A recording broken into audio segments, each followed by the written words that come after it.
session. Good morning and good afternoon, depending where you are. Today we will have two main great presentation from Professor Carmen. The first one will be in Giardia, Molecular and Cell Biology, a focus on protein trafficking. Carmen is a group leader at the Institute of Cell Biology and the Institute for Infectious Diseases at the University of Bern. In addition, she co-directs the Multidisciplinary Center for Infectious Disease, also at the University of Bern. She is one of the co-leads of CoRE-AID, a sister core to CoRE-AID. Professor Carmen, the floor is yours. Thank you very much for this very kind introduction, and thank you for this invitation to show you a little bit of what my team members and I do in the lab. I am, of course, also representing the University of Bern as a partner institution in CoRE-AID itself. So I am very involved with everything core related. But today I'm not here in my role related to the cores, nor in my role as co-director of the MCID, but really as a group leader who's in love with a very special type of cell. And I hope to take you on a journey that will, in this brief presentation, will also elicit some enthusiasm from you on the cell that we'll be talking about today. So the title of my presentation is Giardia Molecular and Cell Biology, a focus on protein trafficking. And the focus on protein trafficking will be specifically on secretion. So this will be a very cell and molecular biology heavy talk, perhaps not as fancy as the previous ones, but very centered on understanding mechanisms and machineries involved in trafficking in this species. And before I go into any of the science, I want to thank all of the people who make this happen. And here you see us in a recent picture we took during a lab outing. And in particular, these are my team members at the Institute of Cell Biology at the University of Bern, Corinna, David, Jonas, whom you will be hearing from later on in July with his own seminar slot, Matti, Connor, Anna Maria, Lina. I'd also like to very much thank my previous students and also, of course, the collaborators. And last and certainly not least, our funding agencies and the support that we receive from various platforms, without whom none of what we do would be possible. So let's start with introducing perhaps the protagonist of our journey today, which is the parasitic protist Giardia lamblia, also known as Giardia intestinalis or duodenalis.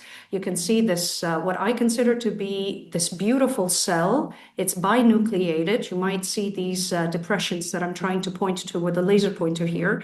And this is a time-lapse, simple video taken of some of our cells in culture. And just to give you an idea of the sizes we're talking about here, this cell is approximately 15 microns long. And as you can tell from the background movement here, it is a flagellated cell, at least in this stage of its life cycle.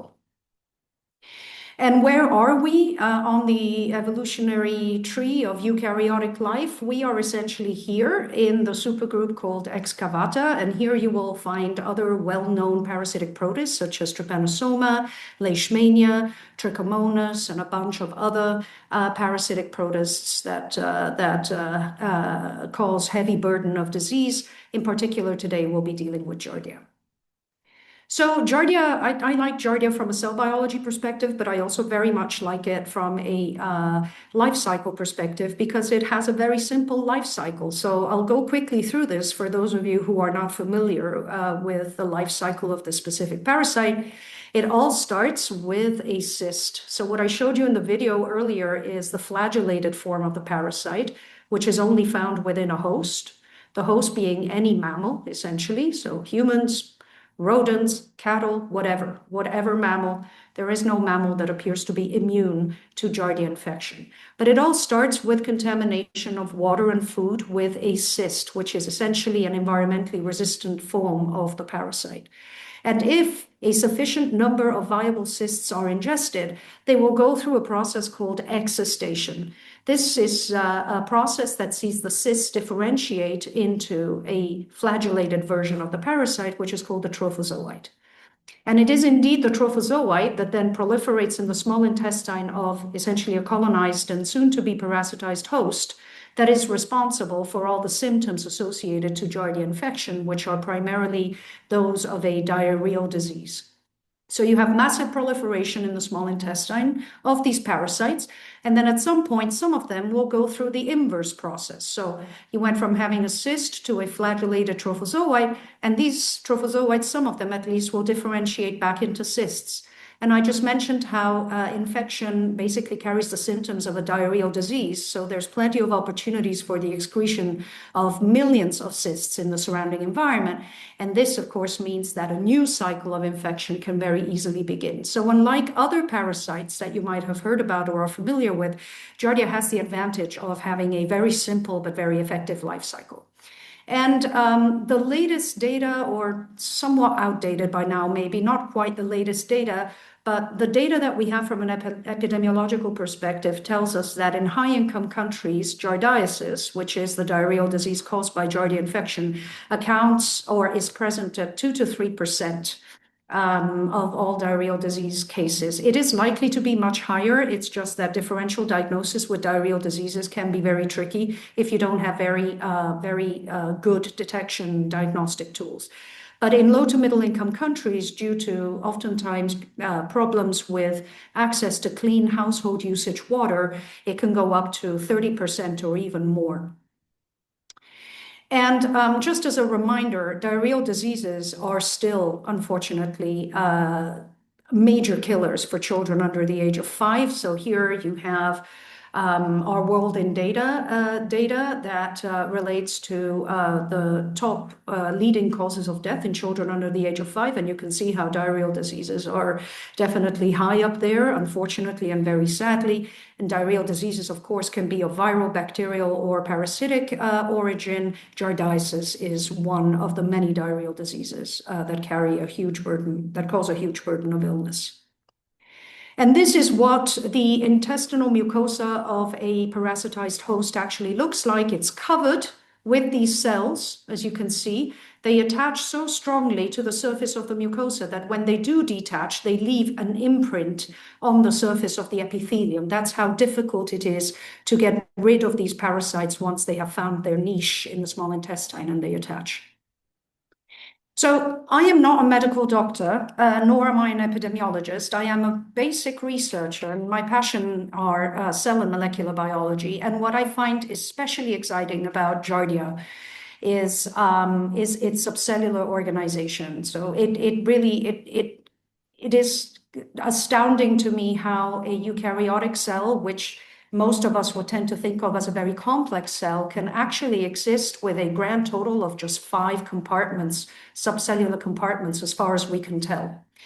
And I find this fascinating, and this is why my lab has been for several years now dedicated to understanding how a eukaryote with so very few compartments is actually capable of doing things that most other eukaryotes need a lot more complexity to deal with. And one of these things is secretion.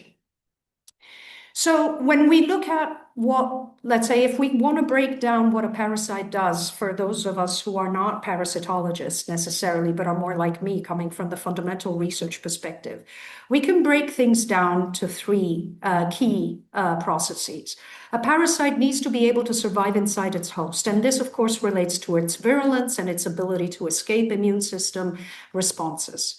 It needs to be able to feed. A parasite will feed upon at the detriment of its host, and so it needs to be able to take up nutrients from its host. Most of its nutrients will be coming from its host. That's kind of almost the definition of a parasite. And in Giardia's case, it needs to be able to survive outside the host, and this is true of many pathogens. They have to find ways of surviving outside the host because their life cycle requires transmission to a new host. Now, in Giardia's case, surviving outside the host is all about doing proper secretion. And what do I mean by that? What I mean is that this fundamental phase in the life cycle, which is encystation, and as a reminder, it's when the trophozoite that is flagellated differentiates back into a cyst, requires massive rearrangements of the secretory pathway in this species. And during my postdoc and senior researcher status in Zurich, I spent several years actually investigating this process on a molecular level. And what this process entails, so for us to be able to go from this cell that looks like that and is flagellated and flattened out and, pear-shaped to a cyst, it takes a whole lot of change. And this is a proper cellular differentiation process where not only do you have morphological changes, but you have an intense remodeling of the cell surface. What you can also really appreciate quite vividly under the microscope, if you were to look at a cell that is undergoing encystation, which we can recapitulate in the lab in vitro, axenically, is that over time, over a period of about 20 to 24 hours, these cells will start to accumulate new structures that I've tried to highlight here with a dark red arrow, and I'm pointing to them with my pointer here, that go from looking like knobs to little bubbles. And then they get bigger, these bubbles, and you can see how the cell starts to round up until 24 hours later, you've gone from having a flagellated, flattened cell to something that looks more like a little egg, and this is the cyst. So new cellular structures appear, that's very clear. And these cellular structures are called encystation-specific vesicles. We'll look at them in more detail in a second. And their main function really is to carry cyst wall material. So these three proteins you see here, cyst wall proteins 1 to 2 and 3, are complex to a special sugar polymer called a beta-1,3-GalNAc homopolymer. And together they constitute, let's say, the building block of the cyst wall. What's really interesting about these three proteins in particular is that they are only expressed in cells that are undergoing differentiation. So they're never present in the feeding, dividing, vegetatively growing trophozoite. They're only switched on in their expression when the trophozoite has begun its journey towards becoming a cyst. So they are abundant and they are real markers of parasite differentiation. And as I just mentioned, they associate to the sugar polymer so that they form a building block that together makes up the cyst wall, which is essentially impenetrable and allows the cyst to survive in soil or water, even at high temperatures, for several months, up to several months. So in fact, the organelles we're talking about here that are specifically, so have a specific function in carrying cyst wall material are these ones in red. This is the 5th compartment that belongs to the Giardia cell. And just and what is apparent is that unless a cell is differentiating, it will carry all of the other compartments except for these. So these are called encystation-specific vesicles because as the cargo they carry, they also arise only in differentiating, so encysting cells. Now, what we did a few years ago now was to try to investigate what happens to the system when one of the cyst wall proteins is eliminated. So here on the right-hand side, on the left-hand side, you have an electron micrograph of a wild-type cyst of Giardia lamblia. No treatment, nothing, right? And you can see clearly, I think, that you have this very thick cell wall, a cyst wall, which you can, I think, appreciate in the inset a bit more. If you knock out one of the cyst wall proteins, and you end up with a line which we call delta cyst wall protein 1, so we knocked out cyst wall protein 1, what you end up with are things that have rounded up. They appear to have lost their flagella. So from a developmental perspective, they seem to have undergone differentiation just fine, except that I think you can appreciate quite clearly here how there's a complete absence of the cyst wall. So what we learned from this work, which took a very long time due to the genetic nature of Giardia. Giardia is a parasite, is a species that has no sexual cycle, so crosses are not possible. It took us a long time, but what we came to was the realization that eliminating one of these cargo proteins specific to cyst wall formation in differentiating parasites was sufficient to actually abolish the entire secretory pathway that leads to the deposition of a cyst wall. And you can well imagine what that means in terms of viability of these cysts. So unlike wild-type cysts, that are very refractory. And I mean, this halo that you see around them is directly related to the fact that they have a proper cyst wall. Unlike these cysts that survive treatment with water and PBS at 4 degrees for up to a week, these cysts appear to shrivel. They're basically very difficult to isolate and even look at because essentially they have no layer that protects them, and therefore they just shrivel up and die. And this is also shown quite clearly in this live dead stain that we carried out in comparison to in vitro generated wild-type cysts, which we know from experience are not all viable, but certainly more viable percentage-wise than our delta cis-well protein 1 cysts. So again, elimination of one cargo, of one secretory component of the cyst wall has led to basically elimination of the entire cyst wall that protects the parasite and that is essential for it to be transmitted to another host. And what was even more striking for us as cell biologists was that having eliminated one cis-well protein, so cis-well protein 1 not only interfered with formation of the entire cyst wall, but it actually also interfered with the formation of the organelles themselves. So unlike in wild-type cells, where you see that not only is the protein present, as we would expect it to be, but the organelles carrying the protein are present, here you have a perfectly smooth cell that has started to round up, but essentially has no secretory cargo that it can deposit on its surface to become a cyst. So what this means essentially is that the wild-type cell that progresses into encystation will give rise to a cyst that is infectious, as opposed to the delta cis-well protein 1 cell that has lost cis-well protein 1 because we engineered it out of this line, that will round up but give a cyst that is incapable of infecting. So basically we go from having an infectious agent to a harmless agent thanks to the elimination of one single protein that is only expressed in differentiating cells. I find this rather striking. It's a bit like saying that if you get rid of, one receptor or one soluble cargo, for example, you would eliminate the entire Golgi apparatus or the entire lysosome. It's quite dramatic in terms of, what you're left with at the end of the day in an engineered cell.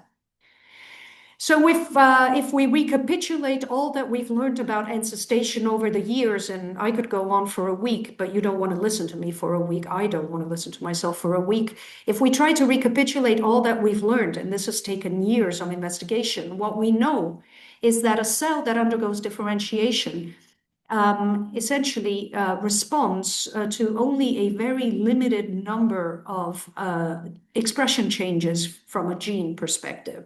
So there's only about 13 genes that we know of that are necessary in their regulation for a cell to go from being a flagellated trophozoite all the way to becoming a cyst.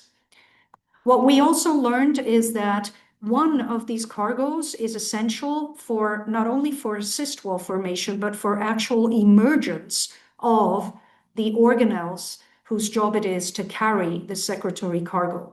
And I bet, we haven't done the experiment, but I would guess that eliminating cis-well protein 2 or cis-well protein 3, since we have 3 cis-well proteins, would likely elicit the same effect. We then learned over the years that these organelles are not just bags that carry secretory material. They actually sort, they condense cis-well cargo. They do all sorts of things to the cargo in a way that is very reminiscent of the Golgi apparatus. And we know that they partition their cargo, and we know that ultimately they deposit their cargo on the surface of an encysting cell so that you're going from a trophozoite to a cyst. Now, one thing that you might have noticed in that overview slide where I showed you light microscopy images of all of the compartments that can be identified in the Giardia cell, one thing you might have noticed is that there's no Golgi apparatus, which for those of us who remember their cell biology and eukaryotic cell biology is surprising, right? We would expect most eukaryotes or all eukaryotes to have one nucleus, Giardia has 2, but at least one nucleus and a Golgi apparatus and mitochondria and all of that. In Giardia, there is as yet no evidence for the existence of a canonical Golgi apparatus. But what we have are organelles, the ESVs, so these encystation-specific vesicles that I just told you about, that form de novo, But much like the Golgi and canonical systems, they depend on ER exit sites for their formation. So if you abolish ER exit sites, which I showed earlier on in my career at the University of Zurich, you abolish ESV formation. They show elements of a rudimentary Golgi apparatus. And much like the Golgi, they transport and they modify secretory material. In the case of ESVs, this material appears to be exclusively cyst wall material. So they have a very specific function at a very specific moment in time in the life cycle of this parasitic species. And what I find particularly exciting about this is that in Giardia, we have had the means to demonstrate that it can be the cargo that drives neogenesis of an organelle. So it's not always about an organelle receiving cargo from somewhere. In Giardia, we have been able to demonstrate that you can have emergence of an organelle that isn't there before the existence of a specific type of cargo. So it's the other way around, and it's quite interesting and exciting in terms of how we think about the evolution of subcellular compartments. I'd like to pretty much come to an end to my talk because I guess time is up by highlighting, without going into the details of this complex scheme, but just by highlighting that if you use molecular phylogenetics to trace not the origin, but the distribution of markers that are generally associated to the Golgi, what you'll find very interestingly is that several of these markers have been lost. So the absence of these markers in the Metamonada lineage, which includes Giardia, would suggest that indeed Giardia is just one of those lineages that for whatever reason has lost the Golgi apparatus. I guess our question here is, well, could the encystation-specific vesicles be Giardia's answer to the need for Golgi-like functions at a very specific moment in time? And it's going to take a long, long time to address that question properly. With this, I'd like to end, but I'd also like to invite you to the 7th of July CoRE-AID webinar. One of the two speakers shall be Jonas Ruegenbuer, who is a graduate student in my lab, and he'll be very happy and keen to tell you all about what he's discovered in the context of uptake and endocytosis in Giardia lamblia as part of his graduate thesis. And with this, I'd like to end. I'd like to thank you all for your attention, and I'm happy to take questions, hoping there's time for questions. Thank you. Thank you very much, Carmen, for this great presentation. I think the audience have many questions for you. If you prefer to send message in the chat, you can, or you can put your hand up and then you can have a floor to ask question. The floor is yours.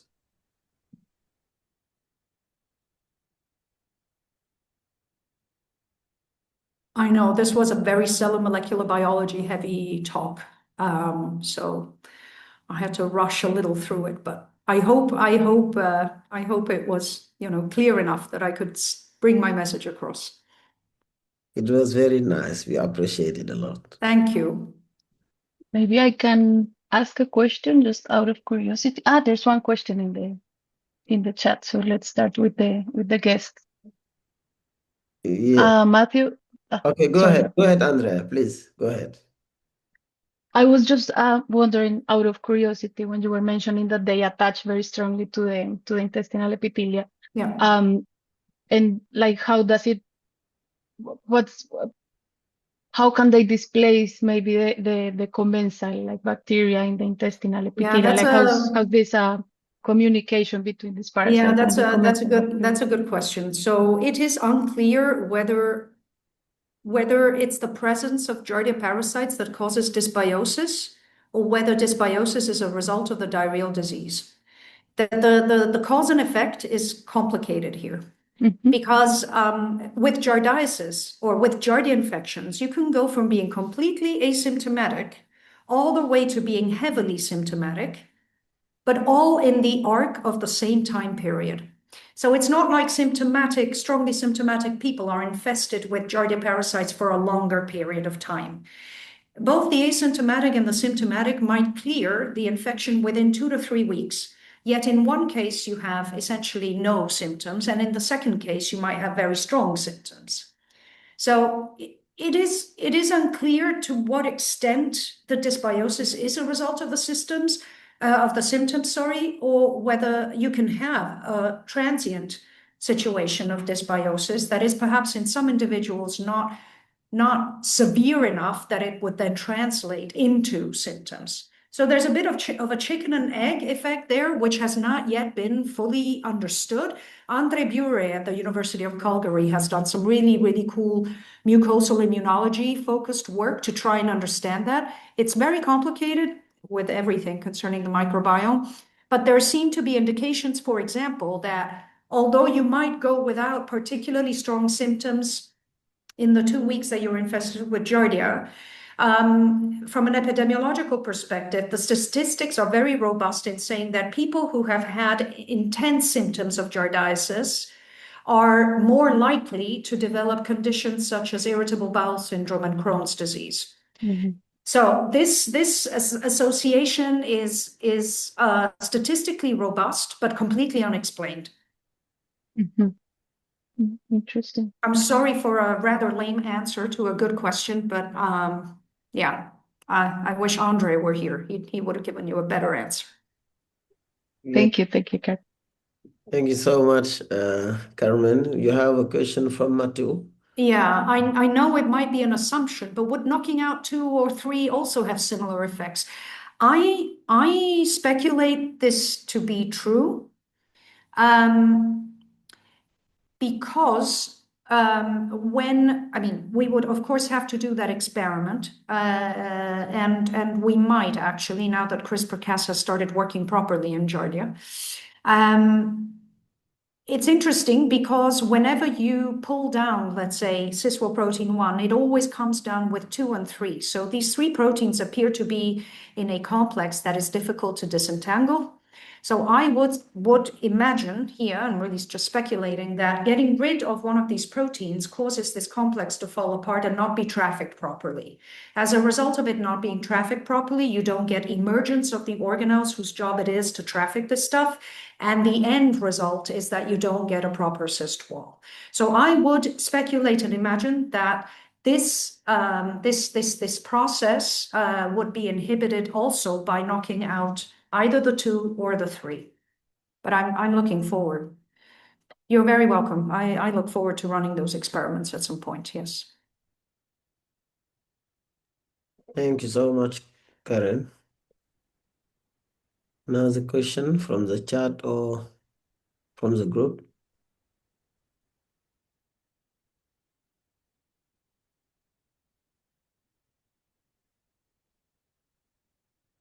There is one question from Kasha. Lovely talk.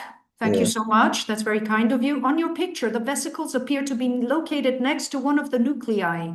Is there a connection between these organelles? Do you mean between the nuclei and the encystation-specific vesicles? Yes. Okay. So we don't in a similar way that Golgi is I know. connected. You have the clinical eye. I see. You have the clinical Golgi eye. I would have loved to see that happening. We don't see any connections between nuclei and ESVs. However, we see connections between ESVs. So that's quite intriguing. But when it comes to the nuclei, no. So the nuclei appear to be quite distinct from ESVs. In fact, they appear to not be directly connected to any membrane except for the endoplasmic reticulum, for obvious reasons, because of the perinuclear year. Mm-hmm. Can I just ask, are they just a static export organelle, or do you observe some dynamics? Can they like fuse or? You mean the ESVs specifically? Yeah. They are actually quite dynamic. So they tend to also then move to the periphery of the cell. They don't necessarily fuse between each other, but they communicate. So there are quite some data generated in my previous lab where you can see that when you label for the cis-Well proteins, especially cis-Well protein 1, you actually see these very fine tendrils connecting these organelles as if they were one gigantic system. But yeah, they move. So not only do they start off from the ER and they get progressively larger, and then they move to the outskirts of the cell. Thank you very much. You're welcome.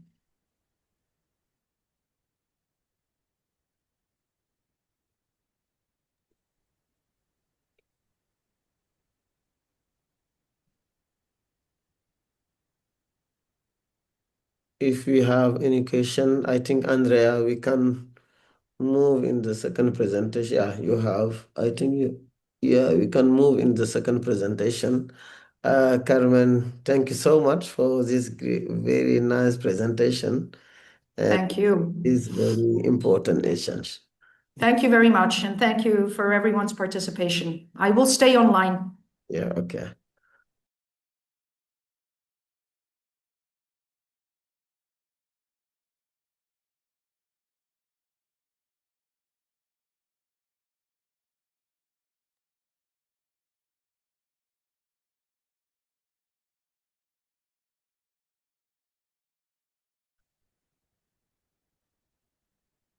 Okay, the second topic will be present by Edwin. The title, Distinct Immune Activation and Cytokine Signature, Distinguish HIV-1 and HIV-2 and HIV-dual infection. Edwin is currently a PhD candidate at West African Center for Cell Biology of Infectious Pathogens, hosted by the University of Ghana. His work focuses on the interaction between HIV-2 and HIV-1 and impact of HIV-1 pathogenesis. Edwin, the floor is yours. Thank you so much, Abdou, for the introduction. Kindly confirm you can hear me and see my slides. We can Yes, see you. we can see you. Yeah. Okay, good. So my name is Edwin, and my presentation is the distinct immune activation and cytokine signatures that distinguishes HIV-1, HIV-2, and HIV-dual infection. I'm a PhD candidate at the University of Ghana, and my supervisors are Professor Peter Kwashi, Professor Tumbindomo, and Professor George Chen. Now, just as a way of introduction, HIV is still a major problem, and Africa bears the largest, burden of the disease, with about 26 million cases out of the 40.8 million cases, residing in Africa. And if you look closely on the distribution of these cases within the continent, you realize that about 21 million cases are coming from eastern and southern part of the continent, while only 5 million cases are coming from west and central part of the continent. So the question would be, why is the West and Central African, part of the continent experiencing a lower disease burden compared to the rest of the continent? And if you look at the epidemic in the Western region, you realize that this is an epidemic that is driven by a recombinant form, that CRF02AG, and also the presence of HIV type 2, which normally it is confined to the West African epidemic. So is it these two factors that are, driving the low burden of HIV within the West African region and making it quite a unique epidemic? And just to look at the biology of the virus, HIV is a human immunodeficiency virus, and the virus is classified as a lentivirus. It's in the family of Retroviridae, and there are two types of the virus. In terms of the grouping, we have 4 groups for HIV type 1, and group M is the one driving the global pandemic, with a number of recombinant forms that arises due to a recombination between different subtypes. And HIV-2 is grouped into 8 major groups, with only 1 recombinant form reported so far. In terms of their genetic makeup, we realize that they have quite a similar genetic architecture, and with only 2 different proteins that are unique to each of the viruses. We have the virus protein U, and then the virus protein X that are unique to the specific HIV type 1 and HIV type 2. So if you look at the continent of Africa and you compare between HIV-1 and HIV-2, you realize that HIV-1 is spread out across the continent, but specific subtypes drive epidemics in different regions of the continent. But our interest currently is on HIV, on the circulating recombinant form 02AG, which dominates the West African epidemic. If you compare this to HIV-2 in Africa, you see that the HIV-2 is mostly found in the western part of the continent. It's kind of limited in its ability to spread out across the continent.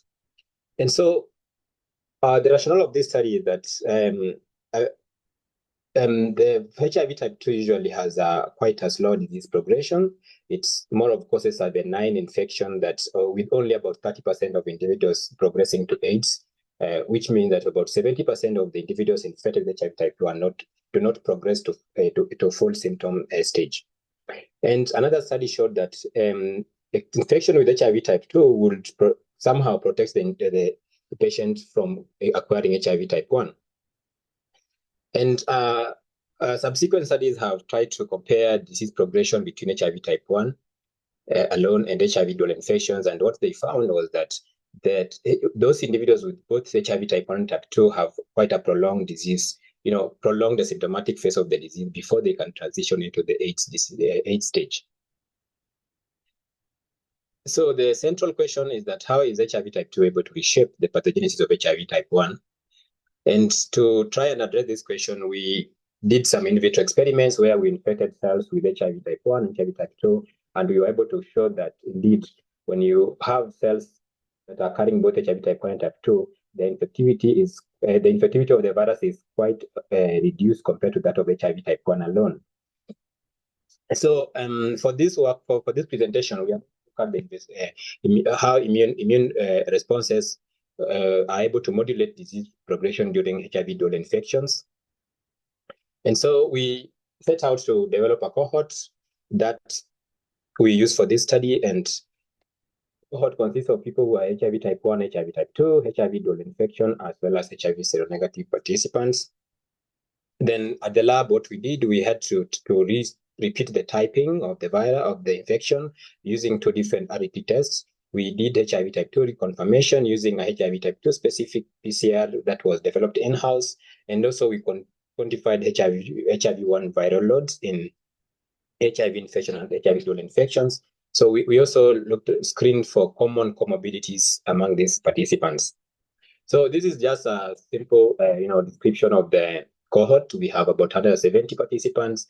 And in terms of age group, we saw that majority of those who are older were from the HIV-2 group. And when we did viral load quantification, we realized that actually those who are dual infected had lower viral load compared to those who had HIV type 1 alone. So the first objective, we used a 20-plex Luminex assay to assess for plasma cytokines, look at how they appear in terms of their levels. And I'll just quickly run into the first result.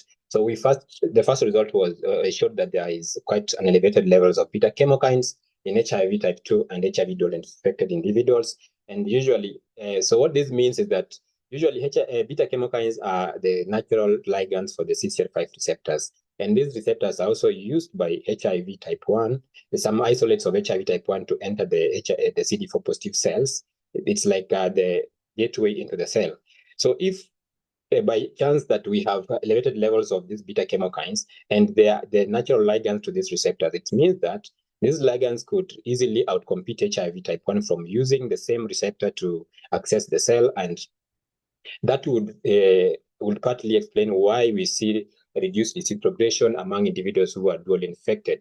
And to confirm this, a functional study that was done some years back showed that individuals who, PBMCs from individuals who had HIV type 2, when they were stimulated with HIV type 2 peptides, they tend to produce a lot of quite high levels of the beta chemokines, which somehow agrees with what we found, high levels of beta chemokines in HIV type 2 as well as HIV dual infections. So we went on to look at the inflammatory cytokines. And when we assessed the inflammatory cytokines, we realized that most of them had levels similar to negative controls, but TNF alpha and IL-1 alpha levels were elevated in all the HIV-infected groups. Regardless of the type of HIV, we see an elevation of the TNF alpha as well as beta chemokine, as well as IL-1 alpha. And interestingly, these elevated levels were actually correlating positively with the anti-inflammatory cytokine IL-10. So we see here the TNF alpha correlating positively with IL-10, similar to the IL-1 alpha also correlating positively with IL-10. So this actually makes sense because usually when immune responses, pro-inflammatory responses are higher, the body would respond by producing, anti-inflammatory cytokines to counter the effect of the pro-inflammatory cytokines. And so we also looked at the 20 cytokines holistically, trying to look at the correlation between within the cytokines. So we did a correlation analysis and saw that within, if you consider it within HIV type 1 alone, you see quite a small group of cytokines which are correlated here. But when you repeat the same for HIV-dual infection, you see this group is expanding and the number of cytokines that are correlating is quite bigger, is higher compared to that we see in HIV type 1.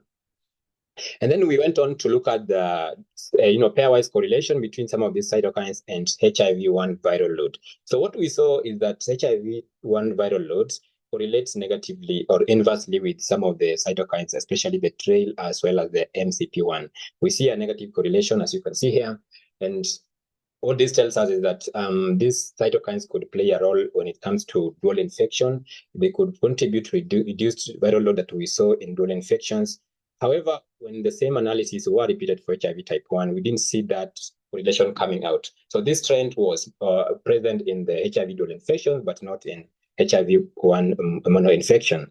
When we looked at the IL-17, we see that it's correlating positively again with the HIV type 1 viral load, but not when this is done for HIV-1 participants. So just to look at the cellular components, we did a flow cytometry to look at some of the cells that are involved in HIV pathogenesis to see how they compare between different, between HIV-1, HIV-2, HIV, and HIV-dual infections. So this was our gating strategy, but our interest was in looking at memory subsets within the CD4 as well as CD8 cells, and also look at the immune activation markers, that is the CD38 and HLA-DR within the CD4 as well as CD8 cells. And also we went on to stimulate the cells and look at the pro-inflammatory cytokine TNF-alpha as well as interferon gamma and see how they would respond to stimulation with HIV peptides. So quickly in terms of CD4-CD8 ratio, we compared across the 4 groups and saw that HIV type 1, the CD4-CD8 ratio is quite low, it's below 2. But if you look at HIV type 2, we see their CD4-CD8 ratio actually comparable to that of negative control, but the dual infected individuals, they had quite low CD4-CD8 ratio. This explains how HIV, either HIV type 2, the virus does not really infect and kill most of the CD4 cells, or it's possible that the individuals are able to recover from to recover their CD4 levels after infection. Because you could see that HIV type 2 had CD4 levels, CD4-CD8 ratios that are comparable to that of negative control. Then we look at the immune activation using the activation marker HLA-DR and CD38 and compared across the 4 groups again, we saw that HIV type 2 has significantly lower activation, and that is expression of CD38 marker. And this is again true for the HIV dual infection when you compare to the HIV type 1 infection. And when you consider both HLA-DR and CD38 positivity, what you see is that again, HIV-2 and HIV dual infection have lower levels, lower proportions of cells are expressing this marker. And what this could tell us is that this it's possible that HIV type 2 could be associated with the lower immune activation. And this could be, in a way, protecting the cells from being infected by HIV type 1, especially for those individuals who are dually infected, because HIV type 1 requires cells to be activated for it to be able to infect those cells. So if the presence of HIV type 2 is going to dampen immune activation, so it's in a way it could contribute to the low infectivity of HIV type 1 when in HIV dual infected individuals. So after looking at that and seeing the dampened immune activation, we wanted to see if we now try to stimulate these cells, are we going to to kind of see some activation? So what we saw was that interferon gamma in CD4 cells was elevated upon stimulation with the HIV peptides. The same was true for interferon gamma in CD8 cells, but the rest of the groups did not show any, difference in upon stimulation. You see the red, the red dots are for stimulated cells, while the blue are for unstimulated. You could see that there is no statistical differences across the board, and this was also true for the CD4, interferon, TNF alpha, as well as CD8 TNF alpha. We didn't see any significant stimulation. So again, it's the question of whether this is the virus is kind of preventing stimulation of cells, or whether there is an issue of immune exhaustion. It's a question that needs to be explored further. And so we wanted to see how immune compartments would vary based on the type of infection. Again, we looked at the central memory cells, and we saw there was no significant difference. In fact, all the memory compartments did not vary significantly, except if you compare HIV type 1 to the negative controls. But looking at HIV and HIV-1, HIV-2, and HIV-dual infections, we didn't see any significant difference. So we think that regardless of the type of HIV infection, immune compartments might not be the best marker for differentiating these infections.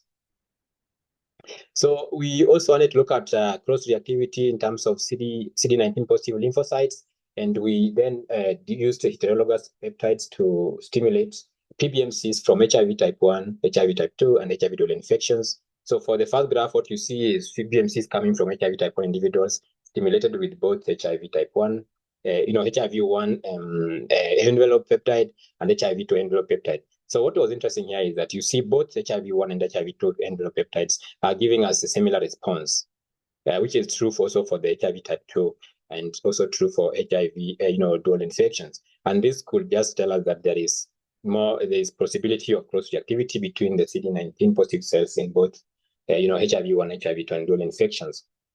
And this is actually supported by the fact that usually the antibody cross-reactivity between these, two viruses is usually very high.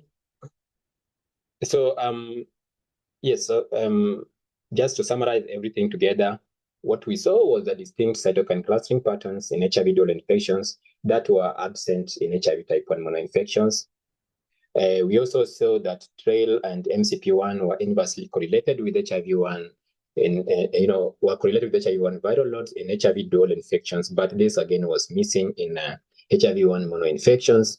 And generally, we saw low immune cell activation trend in HIV-2 and HIV-dual compared to that of HIV type 1 monoinfection. And yeah, we reported also cross-reactive CD19 cells in both HIV-1 and HIV type 2 infections. Yeah, so these are my supervisors, and I would like to acknowledge them: Professor Peter Kujokwashi, Prof. George Boateng, and Prof. Tumbindongo, as well as Dr. Molara. We appreciate our participants and the hospital teams. These are some of the labs where the work was done, and these are some of the funding. That's some of the institutions that supported my PhD. Yes, thank you so much. Thank you so much, Edwin, for this very great presentation. Thank you. We learn a lot again in HIV. When we know HIV is very, we have HIV-2 in West Africa, even in Senegal, my country. And my master degree in immunology, and yeah, you did a great work in HIV. Thank you so much. I think when the group have a question, or you can put your question in the chat as well, and we will be pleased to share with Edwin. Thank you so much.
Hello, Abdou, are you there?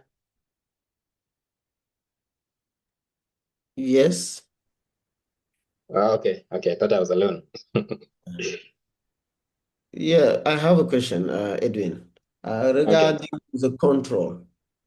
okay. I'm asking if you plan or if it will be interesting to include a control like HIV negative, because I have worked on HIV seronegative, the couple, and I think Okay. it's important to compare the human response and to have, the basic line for natural expression without any infection like HIV. I don't know if you plan to include this Yeah, kind yeah, of population yeah, in. yeah. That's very true. So in our experiment, we actually had the HIV negative as our controls. So maybe you missed it, but we have controls. So we had 4 groups. We have HIV type 1, HIV type 2, HIV-dual infection, then HIV negative. So we were comparing across the 4 groups. Okay, that's great. Yeah. What kind of fax you use fax Celesta, right? Or uh, your equipment? It's fax Celesta, right? Are you talking about the machine for flow cytometry? Yeah, yeah. No, I use for Tessa. Oh, for Tesla. Okay. Yeah, for Tessa. Yeah. There's 16 color. Okay, that's very good. Yeah. Yeah. Thank you. Thank you so much. I think you have question in the chat from Balajara. Okay, let me just have a look at it. I can read for you if Okay, you yeah. So I can see the question. Sorry. Yeah, he So asked, the could question we is, imagine the interaction HIV-1 and HIV-2 to design control intervention for HIV-1? yeah, that is actually the one of the primary focus for this study. We want to understand how HIV-1 is able to dampen immune activation, is able to reduce HIV infectivity, so that if we can mimic a similar mechanism, we could come up with an immunotherapy or come up with a drug that could use the same mechanism to block HIV-1 replication. Because we published some work from our preliminary laboratory in vitro work, where we showed that in cell lines, when you infect HIV-1 and HIV-2, you see some reduced replication of HIV type 1. So if we understand how HIV-2 is able to influence HIV type 1 replication, then we can use that to develop a kind of a blocking strategy. Yeah, thank you. Okay, thank you so much. Yes. Another question or in the chat before we end our session?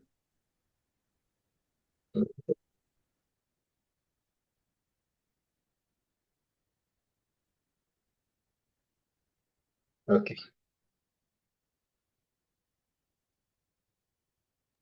Yes, I think we have any other question. Yeah, before I give the floor to Andrea, it is a great honor for me to chair this session with Andrea. And we have two men and very nice presentation from Carmen and Edwin. And I think we learn a lot. Thank you so much for your availability to share with us your experience and your work. And thank you so much, Andrea, once again, to give me the opportunity to chair this course session. The floor is yours, Andrea.